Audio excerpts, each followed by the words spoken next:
En parlarem.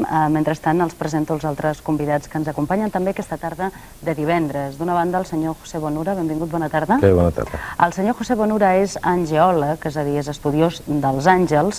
Ell té una botiga dedicada exclusivament a això, als àngels. Explica, doncs, que també fa cursets per saber, doncs, de quina manera es pot comunicar una persona amb els àngels. De tota manera, senyor Bonura, vostè ens ha de confirmar, abans que res, si efectivament els àngels existeixen. La respuesta es rápida, sí. ¿Y cómo sabe? Pues después de 17 años de experiencia, de estudios y de haber contactado, haberlos sentido y haberlos visto. Molt bé, després en continuarem parlant de l'existència dels àngels. Senyor Charles Berlitz, bona tarda, benvingut. El senyor Charles Berlitz és lingüista, és també oceanògraf, submarinista, explorador, investigador, és escriptor nord-americà, nascut a Nova York l'any 1914 en el si de la família Berlitz, la família doncs, que va implantar totes les acadèmies d'idiomes arreu del món. El senyor Charles Berlitz parla 25 idiomes i el senyor Berlitz s'ha especialitzat en el triangle de les Bermudes, com vostès saben, un triangle on sembla ser desapareixen avions, vaixells, fins i tot persones. Vostè creu que arribarà un dia en què es podrà saber què passa exactament al triangle de les Bermudes, senyor Berlitz? Voilà ce qui se passe. Il y a beaucoup de navires grands et petits qui disparaissent, mais on ne sait pas pourquoi. I no es podrà saber mai? Non, il y a beaucoup de monde, n'est-ce pas, qui font ce qu'ils peuvent, moi aussi, et nous courons un certain risque quand nous y allons. Doncs després continuarem parlant del Triangle de les Bermudes perquè un dels llibres més famosos del senyor Charles Berlitz és precisament aquest que porta per títol El Triángulo de les Bermudes. Un altre dels convidats que ens acompanya aquesta tarda és el senyor José Molnar. Benvingut, bona tarda. Gràcies, bona tarda. El senyor José Molnar explica, espiritista, és estudiant sobretot de la filosofia espiritista, una filosofia basada en fets naturals que moltes persones doncs, pensen que són fets paranormals. Qui són, senyor Molnar, aquests éssers espirituals? Són, de fet, doncs, energies, som nosaltres en uns altres plans, unes altres situacions més avançades o més endarrerides. És la nostra part energètica, com a persones humanes tenim doncs la matèria i per altra banda l'energia, doncs aquests esperits, diguem que són aquesta energia que ens condueix. Molt bé, després tindrem l'oportunitat de continuar sentint el que ens expliqui sobre aquesta filosofia espiritista. I si avui hem volgut fer un programa d'aquestes característiques és perquè aquest cap de setmana se celebra al poble espanyol de Barcelona el Festival Màgic Internacional.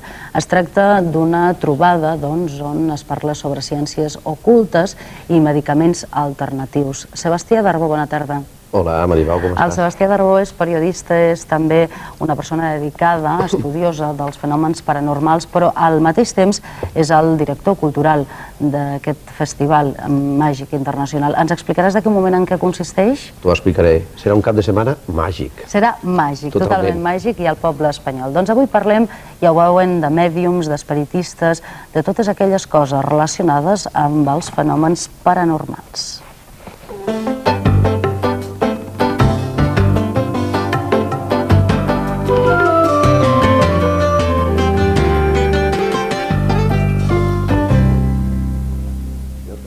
Com els deia, la senyora Merlin Rosner és mèdium, és una de les mèdiums més prestigioses del món.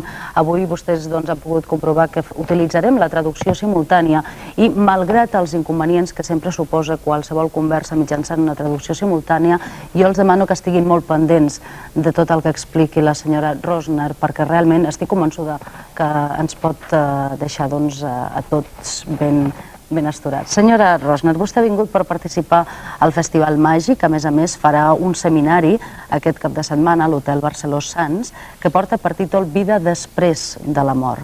Què hi ha després de la mort? Nosaltres vivim després d'un canvi anomenat la mort. Quan deixem els nostres cossos, som esperits i com a esperits seguim una altra vida. I és fantàstic saber que la vida continua després d'aquest canvi anomenat mort i que podem aprendre mentre estem encara a la Terra a comunicar amb el món espiritual. Aquest és el meu objectiu, ajudar a que la gent sàpiga, o els pares, que els seus fills encara són vius, ajudar la gent que els seus amics, els seus coneguts encara són vius, perquè si sabem que la vida continua després de la mort, no podem ferir a una altra persona, perquè després de morir els trobarem un altre cop. Si sabem que la vida continua després de la mort, vindrà la pau, ja no hi haurà suïcidis, drogadicció, la gent ja no es farà mal l'una a l'altra. Per tant, tothom ha de saber, i aquest és el meu objectiu, que la vida continua després de la mort. I allà on vagi, arreu del món, intento formar la gent perquè desenvolupin les seves habilitats, perquè tothom sàpiga a si mateix que nosaltres no som només un cos, no som una ment, som un esperit immortal i etern, i és una cosa que em fascina i espero que tothom ho estigui i que no anem a un infern, no ens assentem simplement a escoltar els àngels. El que fem és continuar i anem pujant nivells i tenim àngels guardians i tenim guies espirituals i tot això és fascinant, és interessantíssim. I vostè sap tot això a partir d'aquells poders naturals que ens comentava fa un moment? Perquè els espectadors es preguntaran, bé, i la senyora Rosner com sap tot això? Doncs molt simple, tanco els ulls i pregunto a la Mare o al Pare Déu que arribi a l'ànima d'aquella persona, que convidi l'esperit d'aquella persona a comunicar-se amb el meu propi esperit o amb els meus guies espirituals i amb persones estimades que volen fer aquest contacte. Convido totes aquestes persones i demano que només allò que es pugui verificar, allò que sigui positiu i espiritual i en nom del nostre Déu, que tot això es pugui manifestar, perquè si realment hem fet un contacte, aleshores la informació és positiva i per tant tot el que faig és respirar a fons i així em poso en contacte amb el Déu i amb els meus guies espirituals i sobretot amb una que es diu Daisy, que és una nena que va morir ja fa 250 anys, quan tenia 6 anys només, i aquesta nena ha estat amb mi tota la meva vida i ella esdevé una persona que m'ajuda constantment. I encara hi és amb vostè, la Daisy? Sí, clar que és amb mi. No és una reencarnació, és una guia en aquest món espiritual i és el que nosaltres anomenem una guia que ens protegeix. Quan naixem amb uns guies espirituals que estan amb nosaltres tota la nostra vida i quan morim, quan sortim del nostre cos, doncs aquest es comença a dissoldre i això pot trigar unes 72 hores i els nostres guies espirituals ens ajuden a deixar el nostre cos i també quan naixem ens ajuden a que ens hi fiquem dintre del nostre cos. Per tant, la Daisy és un d'aquests guies espirituals, però també tenim altre tipus de guies que ens ajuden a tots nivells. Hi ha 7 nivells bàsics en el món espiritual, 7. Diu la senyora Rosner que ella té comunicacions amb unes entitats d'un altre pla, doncs, que l'ajuden a poder saber el passat o el futur de qualsevol persona. Aquestes entitats... Bé, de fet, jo tinc un grup de guies espirituals, com tothom, i un dels guies principals que és el Màster Shivananda. És un mestre de l'Himalaya i va començar a posar-se en contacte amb mi quan jo tenia 4 anys. També tinc un doctor espiritual que m'ajuda a curar-me, també tinc un altre doctor per la inspiració, també tinc un mestre de l'Orient Mitjà i de l'Orient Llunyà, i també em poso en contacte amb la Mare de Déu, que ha estat en contacte amb mi durant molts d'anys i recentment he publicat un llibre que parla dels contactes i de les converses que he tingut amb la Mare de Déu, i Jesús també es pot posar en contacte amb mi, amb Buda, amb Krishna, és a dir que a diferents ocasions, sota circumstàncies diferents, hi ha mestres que es posen en contacte amb mi, o gent senzilla, normal i corrent que acaba de morir, sobretot gent que ha mort d'una mort tràgica i que vol comunicar-se amb algú, que vol dir-li a algú que no s'ha mort, que encara està viu. Aquesta persona es posarà en contacte amb mi i dirà: digue-li a la meva mare que no estic mort, que encara estic aquí. És a dir, que ens hem d'obrir a Déu i al món espiritual amb l'ajuda d'aquests guies. I aquests que s'han de comunicar es comunicaran d'aquesta manera. Hi ha guies que tracten de filosofia i, per tant, de vegades es produeix informació filosòfica per fer prediccions del que succeirà en el món. De vegades em poso en contacte amb el Déu i em venen tota una sèrie de guies.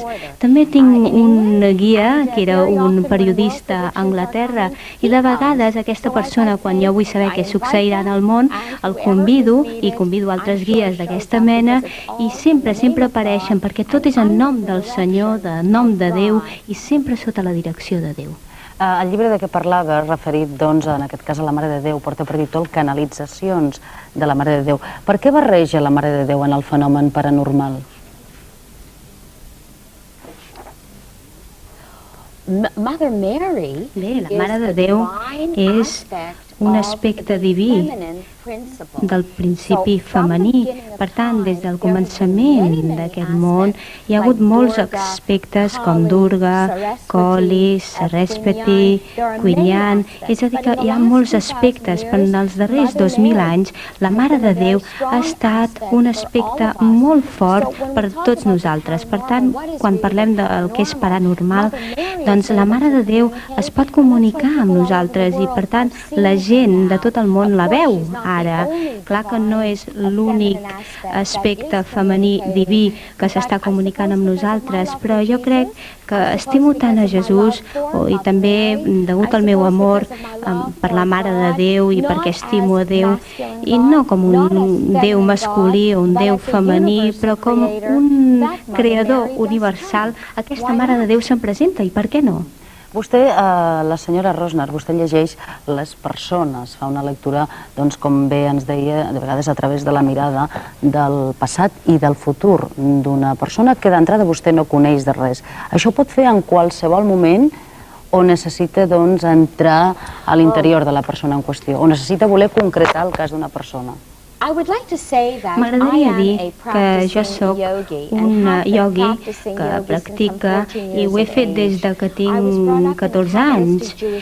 Jo soc d'una família jueva i la meva família va comprendre la necessitat de fer pregàries. Per tant, tota la vida he estat fent pregàries, resant, fent meditació sànscrita, cristiana, africana, de tota mena. Per tant, jo he après a estar en aquest estat diferent, alternatiu, des de fa molt temps. Abans de fer qualsevol tipus de comunicació, dedico molt de temps, 1 hora i mitja, cada matí, resant, fent el ioga, i fins i tot aquí, abans de venir a aquest programa, m'he passat l'última hora resant a Déu, caminant i donant-li les gràcies a Déu per poder fer aquest contacte.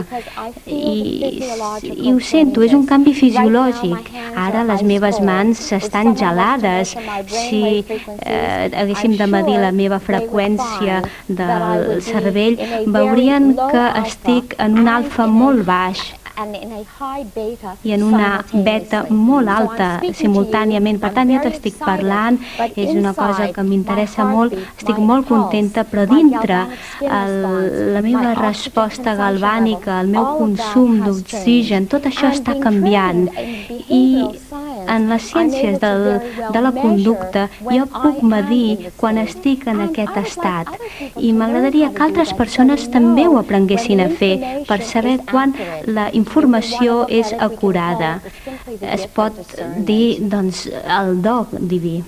La senyora Merlin Rosner té un currículum realment impressionant. Ella va ser professora de la Universitat de Vanier a Montreal, és doctora en Ciències de l'Educació i també en Ciències Espacials, en Educació Espacial, és experta en teràpies de conducta, va ser directora d'Educació Espacial al Departament de Psiquiatria de l'Hospital de Nens, en aquest cas de Montreal. També va ser la introductora, en aquest cas pionera, en la introducció del ioga en les teràpies espacials. I a més del llibre que comentàvem sobre la Mare de Déu, canalitzacions de la Mare de Déu, n'ha publicat altres, com per exemple ioga, psicoteràpia i infants. És a dir, que vostè sobretot, senyora Rosner, s'ha centrat en temes d'educació. Sí, molt. I he intentat acostar la part acadèmica i la part no acadèmica, el cervell intuïtiu i el més lògic, perquè jo soc una mèdium natural que mai he estudiat per ser-ho. Quan tenia 14 anys va ser el primer cop que vaig adonar-me que no tothom veu aures, no tothom parla amb els morts. Jo vaig pensar que era una cosa natural, era molt normal parlar amb els morts. Els meus pares em van portar amb una persona que li van dir, sobretot cuida-la, forma-la, i per tant per mi va ser una sorpresa veure que hi ha altra gent que no veu els seus parents morts, i això és el que em va fer decidir estudiar aquestes conductes humanes. Per tant, sobretot m'interessa l'educació, i vaig ser la primera persona que va adaptar els principis de Skinner a la classe, i es tracta d'una manera molt estructurada d'examinar la conducta humana. I quan vaig començar a estudiar la conducta física, me'n vaig adonar que el que esdevé dintre és el complement de tot això. I aleshores em vaig posar molt contenta i me'n vaig adonar que tenim conductes externes, però també tenim conductes internes, i podem aprendre a sentir aquestes conductes, sobretot ara, amb tota la informació, amb tota la visualització, és a dir, totes les realitats, totes les freqüències, tots aquests mètodes. Ara podem aprendre a anar dintre de nosaltres, i la teràpia cognitiva és molt coneguda ara, i se sap que podem aprendre a entrar en aquesta conducta interna, en aquestes fases internes, per saber més o ser més conscients de les respostes externes. I el que faig és agrupar aquestes dues parts, perquè hi ha un món físic i hi ha un món natural. No és només el món extern el que compta, també hi ha un món intern molt important. No és només el que toquem, el que sentim, el que escoltem i el que veiem. És importantíssim tenir aquests sentits interns en compte. Per tant, amb el meu context acadèmic, amb la meva formació acadèmica i amb aquest do natural, m'he pogut adonar que hi ha dues parts de la mateixa moneda. Molt bé, doncs després, com els deia en començar aquest programa, al final del mateix la senyora Rosner farà una demostració amb 4 persones que s'han ofert voluntàries per que els faci aquesta lectura a partir de les mirades d'aquestes persones. Gràcies per acompanyar-nos, senyora Rosner. I tot seguit parlarem amb el senyor José Bonura, que, com els deia, és angeòleg, és un estudiós dels àngels. I la meva pregunta és: a què es dediquen els àngels, senyor Bonura? ¿Qué fan els àngels?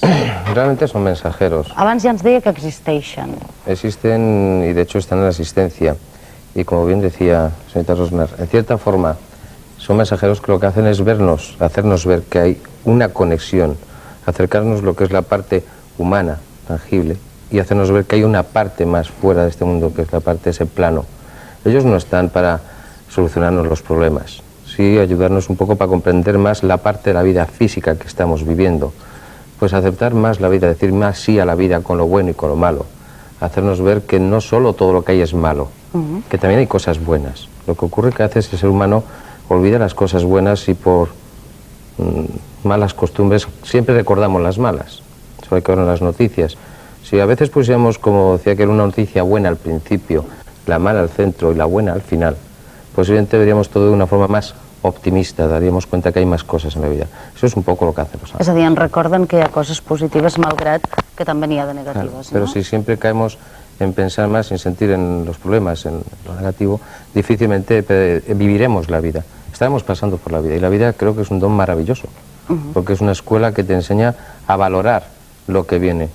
Yo en el tiempo que llevo estudiando y viviendo con los ángeles. Son pocos, son 17 años y todavía tengo mucho que aprender. Lo que sí me han enseñado es que para mí esta es la muerte, o sea, aquí estamos muriendo para después nacer, es un continuo, no existe morir y nacer, es algo que es continuo. Pero lo más importante es hacernos aceptar las cosas, insisto, de la vida, las buenas, las malas, ver que a veces los valores materiales son importantes, pero para el hecho justo de vivir. Vostè diu, senyor Bonura, que els àngels no són patrimoni de cap religió. Què vol dir amb això? Las religiones han querido tomar, muchas religiones, a los ángeles como un patrimonio propio. Pero los ángeles no son patrimonios de ninguna religión, de ninguna doctrina. Los ángeles son solo patrimonio del Padre, que los puso como mensajeros para ayudar al ser humano, que al fin y al cabo somos más que los ángeles, porque los ángeles no tendrían existencia si nosotros no estaríamos. Quan diu el Pare, diu Déu? Dios, ese ser, yo no entro en definiciones porque algo que no conozco, pero que sé que existe, que es maravilloso, que es grande, ¿quién soy yo para ponerle nombre? Ese ser que está ahí, que nos guste, nos ha creado. Li pregunto perquè vostè també comenta que es pot ser ateu y creure en els àngels. Com s'explica això? Totalmente. Pues es sencillo, los ángeles no es algo que se cree, primero es un acto de fe, después al cabo del tiempo te demuestran que están ahí. E incluso personas que no creen, si observan un poco en las cosas de su vida, en muchos momentos habrán escuchado una especie de vocecita, algo que le dice dentro, cuidado, no hagas esto.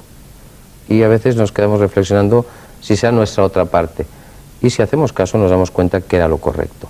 Cuando decía antes, recobrando un poco la pregunta de las religiones han querido poseerlas, pero es curioso, todas las religiones tienen una parte, digamos, distinta, pero todas coinciden en la existencia de ángeles. Y curiosamente casi todas les dan los mismos nombres. I només són detectables a través d'aquesta veueta que diu que de vegades una persona pot sentir, que li diu, compte, no facis això. Sí, y se puede distinguir en un momento dado de una casa, estás tranquilo, y eso yo creo que nos ha pasado a todos. De repente ves como una energía, algo que pasa por ahí, como una especie de luz blanca que pasa y te quedas así diciendo, pasó, pero... Y suele ocurrir en momentos en los que estamos mal, que necesitamos esa ayuda de decirnos, venga, adelante, ese soplido en el oído que te soplan y te dicen, venga, levántate. És l'àngel de la guarda, que sempre se'ns ha parlat? Todos tenemos un ángel de la guarda que está con nosotros desde que venimos a esta parte, a este mundo, y nos ayuda a vivir esta vida, a entenderla, porque pasamos cosas buenas y cosas malas, para que después, una vez pasado ese mundo, hayan otros seres que son los que nos guían y nos ayudan a adaptarnos a esa otra vida. Tots els àngels són bons? Tots són àngels de la guarda? Ni son buenos ni son malos. ¿Qué es bueno y qué es malo? Todo tiene que tener un equilibrio. Ho dic perquè vostè parla dels àngels caiguts. Sí, los ángeles caídos o los ángeles de la oscuridad es la otra parte de ese equilibrio. Si quedáramos solo en una parte sería un antagonismo. La balanza no podría tener un equilibrio. Ellos son los que realmente este mundo es el reino de esos ángeles de este mundo, donde buscan más esa parte material, donde buscan más el que nos aferremos a esta vida de involución, de quedarnos aquí. Pero su misión está clara. Eso es como la luz y la oscuridad. Si no hay luz y no hay oscuridad para que se refleje la luz, ¿cómo podremos verla? Mai es fan presents, doncs. Perdó? Mai es fan presents, mai es veuen, no hi ha manifestacions clares de la presència d'àngels. Hay manifestaciones, incluso materializadas, humanas. Hay muchos casos registrados de personas que han sido ayudadas por un ser. Queda la incógnita, ángel o no ángel. Tampoco creo que sea muy importante si un ángel o no. El caso es que ha habido un ser en un momento dado en tu vida materializado que sin saber por qué, pues en una situación de apuro te ha movido un camión, te ha sacado las vías de un tren, o en un momento dado una persona, como un caso maravilloso, un niño que en teoría debía estar fallecido, ahogado, él dice que vio a su ángel debajo del agua que dijo no te preocupes, y ese niño se salvó después de estar de 10 minutos prácticamente sin riego en el cerebro. Senyor José Bonura, li agraeixo també la seva presència aquesta tarda al programa. Avui, doncs, mèdiums, espiritistes, persones que poden parlar clarament del fenomen paranormal. És hora ara de fer una pausa, de recordar-lo. Són 3:45 de la tarda i és hora de parlar tot seguit amb el senyor Charles Berlitz, un dia en què ens interessem per parlar de fenòmens paranormals, donat que aquest cap de setmana se celebra al poble espanyol de Barcelona el Festival Màgic Internacional. Com els deia, el senyor Charles Berlitz pertany a la nissaga dels Berlitz, la família que va fundar l'Acadèmia d'Idiomes implantada arreu del món. El senyor Charles Berlitz és lingüista, és arqueòleg, és submarinista, és oceanògraf, és investigador, és explorador i és escriptor. Ell s'ha especialitzat sobretot en les investigacions de les civilitzacions desaparegudes Bermudes sota el mar i també en els grans misteris de la humanitat. Un dels llibres més famosos del senyor Charles Berlitz és precisament aquest que tenim aquí, El Triángulo de les Bermudes. Quan els el presentaven començar el programa, jo li preguntava, doncs, que suposo que vostè sabrà, el Triangle de les Bermudes té fama, es diu doncs, que és un lloc on desapareixen avions, on desapareixen persones, on desapareixen vaixells, i la pregunta que li formulava era si algun dia es podria doncs, arribar a saber clarament qué pase en aquest triangle. Señor Berlitz, yo le preguntaba antes, puesto que pensaba que tenía traducción y no la tenía, y usted me ha contestado en francés y yo no lo he traducido, ¿qué pasará si se sabrá algún día qué es lo que sucede realmente en el Triángulo de las Bermudas? Bueno, en primer lugar, probablemente habrá más viajeros y más barcos. Con todos los barcos que salen ahora, yo diría que la quinta parte tienen experiencias. Si el barco va más o menos lentamente, no se sabe lo que es, puede ser memorias. Posiblemente it's possible, es posible. Si alguna palabra me la quiere decir en francés, yo la traduciré, no se preocupe. Perquè cal dir que el senyor Berlitz parla 25 idiomas y supongo que es muy fácil que usted intercale uno y otro, ¿no? Que de golpe me hable en inglés no como en siempre, francés. De vez en cuando. Pero como estaba diciendo, creo que ahora tenemos más control del mar para saber exactamente lo que está pasando. Pues yo personalmente he estado en varias situaciones viendo barcos que no existían más, que ya no existen, más o menos duendes de barcos, como han visto muchas otras personas. Puede ser que hay una explicación racional, pero hasta la fecha no lo hemos tenido. Ahora muchos más países de Centroamérica y Suramérica y de otras partes del mundo están estudiando el Triángulo de las Bermudas con sus separaciones y también otro triángulo exactamente al otro lado de la Tierra, en el Japón, cerca del Japón, al sur del Japón, y las mismas cosas están pasando. ¿Y cómo se llama ese otro triángulo? Los japoneses dicen el Triángulo del Dragón, naturalmente. El Triángulo del Dragón.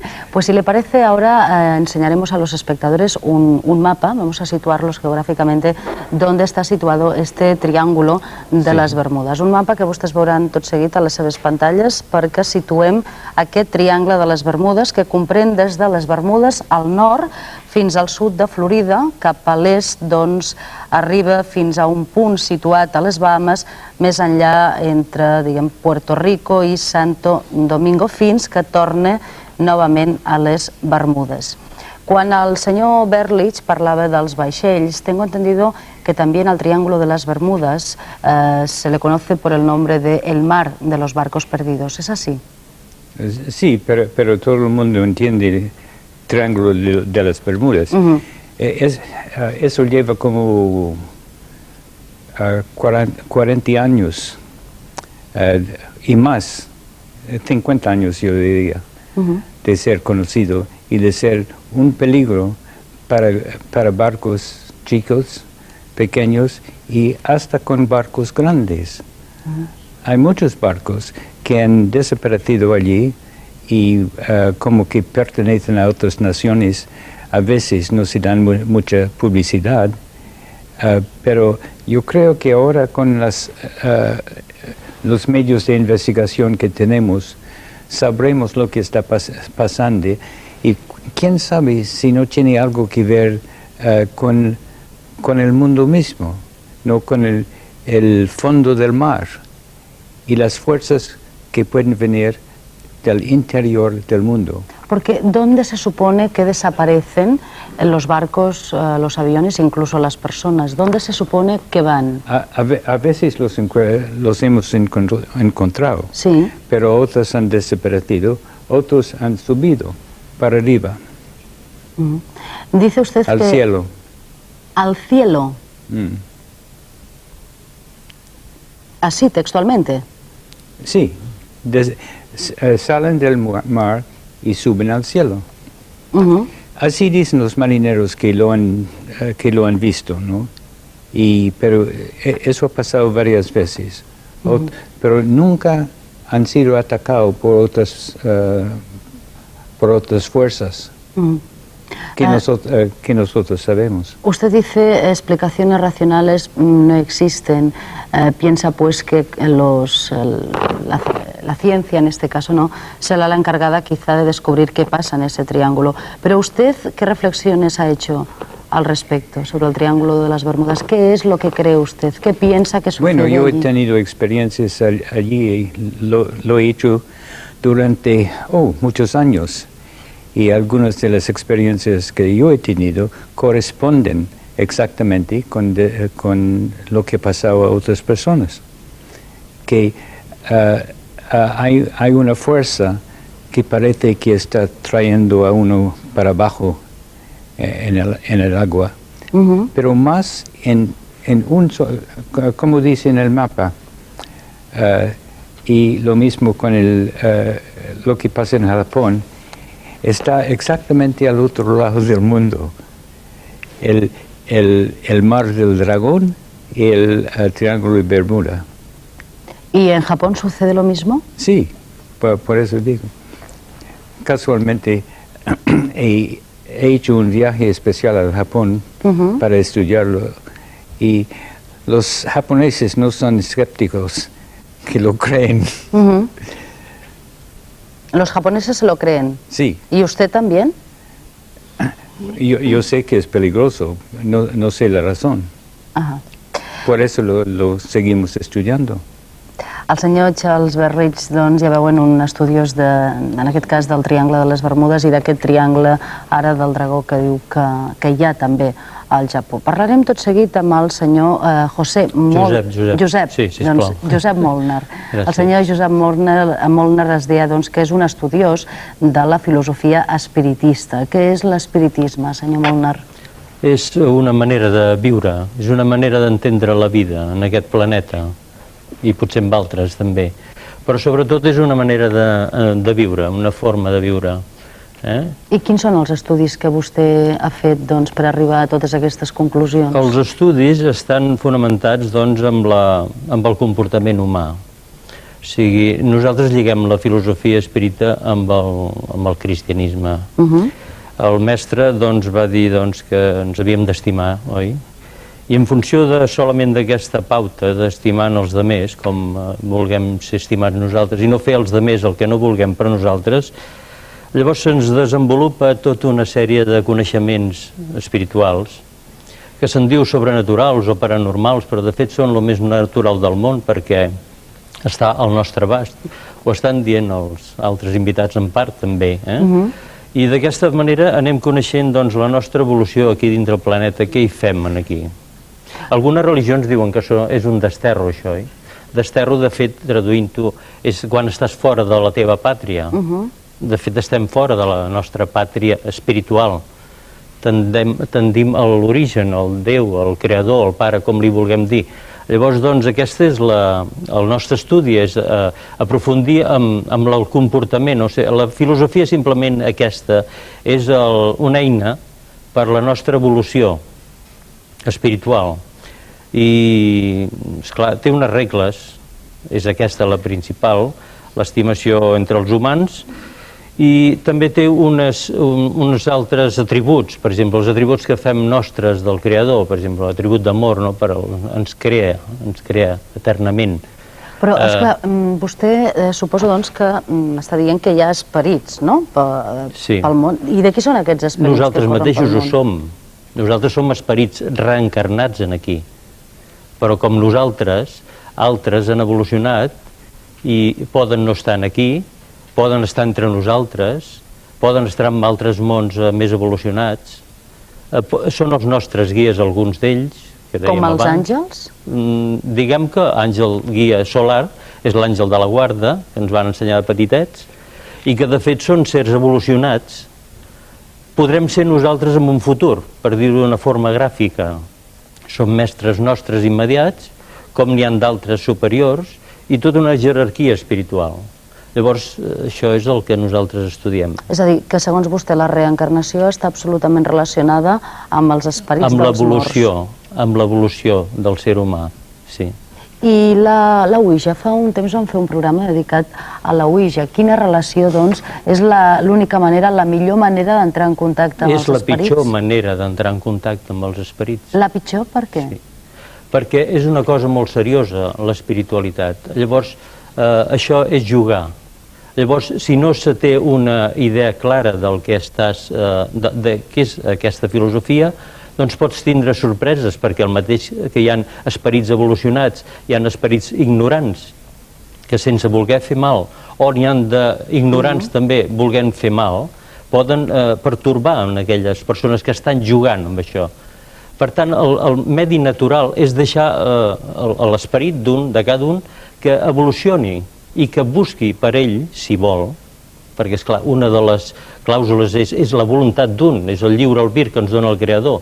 Jo no puc fer la feina d'un altre, però si jo la vull fer per mi, jo tinc totes les possibilitats d'arribar a on vulgui, perquè, esclar, el Creador, com un pare eminentment savi, no frena mai la sabidoria nostra, sempre i qual vulguem nosaltres.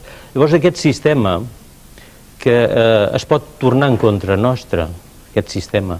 L'altre és més natural, és el de l'evolució pròpia, el de la ment, posar-te amb els ulls tancats, si vols, llavors doncs demanar aquesta sabidoria, i si tu realment estàs en aquest equilibri espiritual, humà, cívic, d'amor, en definitiva, doncs et ve aquesta sabidoria, perquè el pare no t'amaga res. Només s'ha de demanar, segons vostè? I una clàusula molt important és demanar sí, però fer. O sigui, el teu comportament ha d'estar amb aquest equilibri tan sutil de l'amor envers dels humans, perquè si demanes a canvi de no donar res, doncs és com aquell que vol estudiar una carrera i no estudia, no li donaran aprovat. Has d'estudiar. L'estudi per nosaltres i amb la nostra doctrina és la pràctica. Sense pràctica no té valor. Vostè diu que poden enviar energia als governants del món. Sí. I l'envien? Sí. I la reben, els governants? Segur. Segur per una qüestió de justícia divina. És a dir, entenem doncs que hi ha una justícia, que hi ha un equilibri. Llavors, en quant unes voluntats amb caràcter positiu i sempre l'amor per davant, doncs estan disposades a transmetre aquesta energia positiva en benefici de la humanitat, és rebuda. Per lo dels guies que dèiem abans també, perquè si no la rep directament en principi el propi interessat, sí que la rep aquell que l'acompanya, que fa de mestre immediat, que és el guia àngel solar, i aquell li fa arribar en el moment oportú. I en poden enviar de negativa? També. I l'envien? No. És un absurd, oi? Perquè allà va en contra de la filosofia espiritista, que és el de l'evolució. És un absurd, vull dir, és anar en contra del progrés de l'humà i del planeta i del cosmos, en definitiva, no? Si em permet, doncs, parlarem tot seguit amb el Sebastià Darbó d'aquest Festival Màgic Internacional que se celebra, com dèiem, aquest cap de setmana al poble espanyol de Barcelona. Sebastià Darbó, per què un festival màgic internacional, un festival internacional de màgia? Bé, ja sabem que Catalunya és la part de l'estat espanyol que està més desenvolupada en qüestions esotèriques també.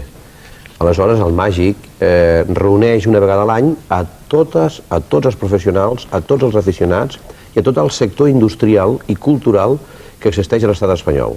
Aleshores, es fa perquè es fa necessari que la gent conegui les noves aportacions. Per exemple, en el cas de les investigacions que ens ha dit ara del triangle del drac, hi ha més de 13 triangles al món. És important que Charles Berlitz ho expliqui. És important que els espiritistes puguin explicar com i veure, que la gent vegi directament el màgic com es comuniquen amb el més enllà, o saber les teories i la filosofia dels àngels. Tot és molt important, perquè si ho fem a través de la ràdio o dels llibres, està bé, molt bé, però la gent ho vol veure. I nosaltres oferim aquest cap de setmana que això que ha dit la Marilyn Rosner, o les investigacions del senyor Berlitz o del senyor Bonura o del senyor Molnar, que ho vegin en persona, vull dir que participin en les experiències. Tothom pot anar i passar el dia allà dintre, de 10 del matí a 10 de la nit. Segur que vostè sap, perquè imagino que no és la primera vegada que li diuen, que tot això algú pot pensar que és una enganyifa. Efectivament, hi ha possibilitat, però crec que tothom, com deia el senyor Molnar, té l'oportunitat, el llibre albedrío, de poder decidir ell si és una enganyifa. Si el que està explicant el senyor Berlitz o el que explica la Marilyn o el que parla el senyor Molnar o el senyor Bonura, ho han de decidir la gent, cadascú ha de decidir si és una enganyifa. Jo puc no creure en els espirits, però vull escoltar les tesis, si a favor o en contra. Puc no creure que aquesta dona fa. El que sí sé és que aquesta dona entra en tràngol i produeix un fenomen de percepció extrasensorial. Això no ho podem negar. Ara, si és la meva besàvia la qui li provoca o la teva, no ho sabem. El que sí sabem és que el fenomen és autèntic i convidem a tota la gent que vulgui veure-ho en persona a que vinguin al Màgic. A partir d'aquesta tarda, a les 8 de la nit, les experiències de la senyora Marilyn es faran per tothom que les vulgui veure, el poble espanyol de Barcelona. I demà ja ha passat als altres. Sebastià, vostè pensa doncs que si tothom fes cas dels mèdiums, de les mèdiums, de l'espiritisme, dels esperits, el món aniria d'una altra manera? Efectivament. Com aniria? Seria més harmònic. Hi hauria una harmonia positiva entre la gent que de quan en quan es trenca ara, per desgràcia, perquè no tothom pensa igual. La gent és molt materialista. Ja està bé el materialisme, però el materialisme té que ser una conseqüència, no un fi. Aquesta gent, l'espiritualitat l'entenen com un fi, i el materialisme és una conseqüència. Aleshores, s'ha de saber distingir una cosa de l'altra, no? Jo particularment, que des del punt de vista de la psicologia soc molt racionalista, jo amb això li trobaria explicacions paranormals, però psíquiques, del subconscient. Però també hem de contemplar que pot hi haver una altra possibilitat. Com dia Teral de Chardin, un filòsof francès, a l'escala del còsmic tot pot ser veritat, tot pot passar, perquè realment existeixen uns altres mons, però el que passa és que nosaltres encara no els coneixem. I per què, esclar, pregunto jo, em plantejo jo, perquè doncs si realment el món canviaria a partir de fer cas d'un mèdium, d'una mèdium, per què els principals governants del món no tenen un mèdium que els digui què els passarà? Ja saps, Maripau, que sí que els tenen, molts en tenen. Això es pot confirmar que els tenen, i alguns potser són assessors d'ells. El que passa és que se n'adonen, a vegades tenen vergonya de dir-ho, no? Inclús les consultes astrològiques que fan cada any. Fins i tot el papa de Roma ha tingut un astròleg durant molts anys. És a dir, el món va malament perquè els governants no fan cas dels mèdiums que tenen? No, no diria per això. Va malament per culpa dels propis homes. Nosaltres som el diable de nosaltres mateixos. Em sembla que estaran d'acord tots els que estan aquí. Nosaltres som el diable de nosaltres mateixos. Els éssers o les energies, podríem dir, espirituals, no tenen res a veure amb la nostra maldat. Nosaltres ens bastem per ser satànics, que és una figura ideada pel ser humà, això de la qüestió satànica també. Molt bé, doncs farem una segona pausa després de la publicitat, com els deia en començar aquest programa. La senyora Merlin Rosner parlarà amb 4 convidats que han vingut avui al programa.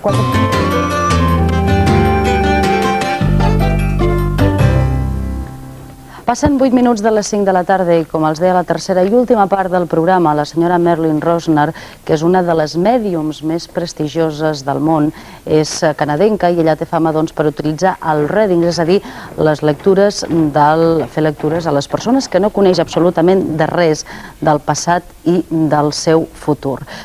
Tot seguit, la senyora Merlin Rosner serà l'encarregada de fer lectures a 4 persones que voluntàriament han volgut participar en aquest programa i que els presento ara mateix.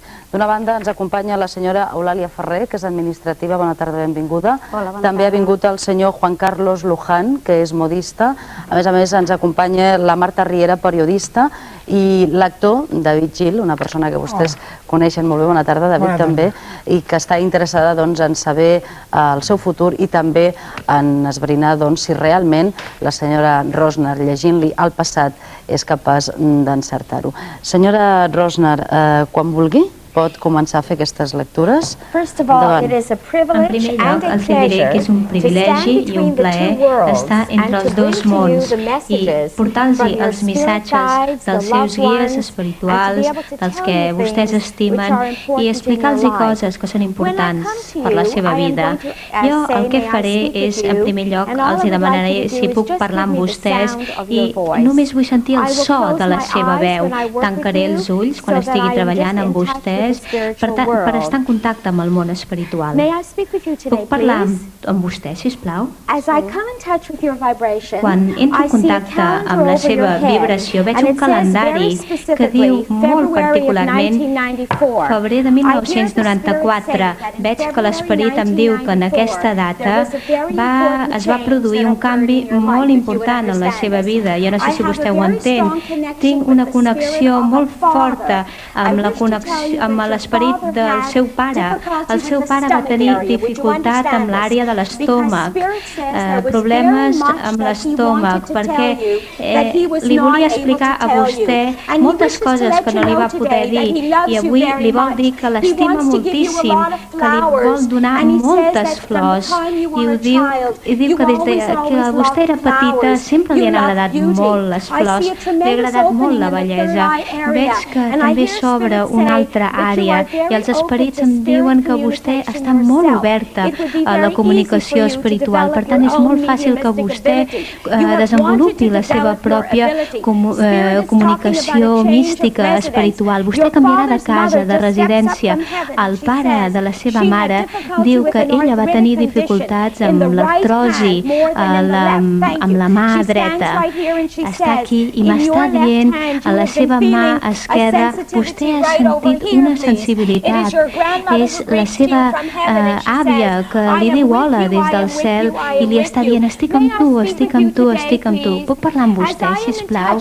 Ja que estic en contacte amb la seva vibració, veig que vostè va amunt i avall, amunt i avall, amunt i avall, i són els esperits que em diuen que des que vostè tenia 7 o 8 anys sembla ser que va ser molt conscient de les dificultats de la vida, però des que vostè era jove o petit era una persona molt, molt convençuda que havia de fer alguna cosa en favor de la humanitat.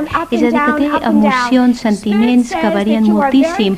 L'esperit em diu que vostè està molt preocupat de no tenir una relació positiva. Jo li vull dir que Déu i el seu destí és que tingui una relació molt i molt positiva. És el seu destí. Almenys durant tindrà 2 o 3 nens molt sants i molt bonics. Vostè està en una àrea problemàtica, està en una cruïlla pel que fa a la seva vida professional. També vol fer alguns canvis en quant a la seva alimentació. Doncs l'esperit em diu que ara canviarà. Espero que vostè estigui preparat per fer aquest canvi, perquè el cel em diu en francès déménager, és a dir, que moguis, faci una mudança. Moltes gràcies. És molt positiu tot el que em diu. Puc parlar amb vostè avui? Doncs hi ha tot un grup de persones que li volen dir hola avui i que li volen portar en aquest món espiritual, perquè des que vostè era molt i molt petit no encaixava en la societat, vostè no encaixava en la seva comunitat i vostè ho intentava. L'esperit em diu que ara vostè està aquí i està sent la persona que realment ha de ser en aquesta terra. Quasi tota la seva vida ha estat molt preocupat per satisfer a tothom. Sempre hi ha hagut una estira i arronsa amb la seva mare, amb la seva vibració amb la seva mare. I eren persones que no el comprenien i aquestes persones ara el comencen a comprendre. Ara vostè és una persona i un nen de llum i fins ara no encaixava, però això era el que volia Déu. Però ara vostè és qui realment ha de ser. L'esperit em parla d'oportunitats professionals. Déu li donarà una bendició financera. Hi ha 2 cases, estic veient 2 cases. L'esperit em diu que està fora, és a dir, passejant és molt important i vostè passarà temps amb la natura.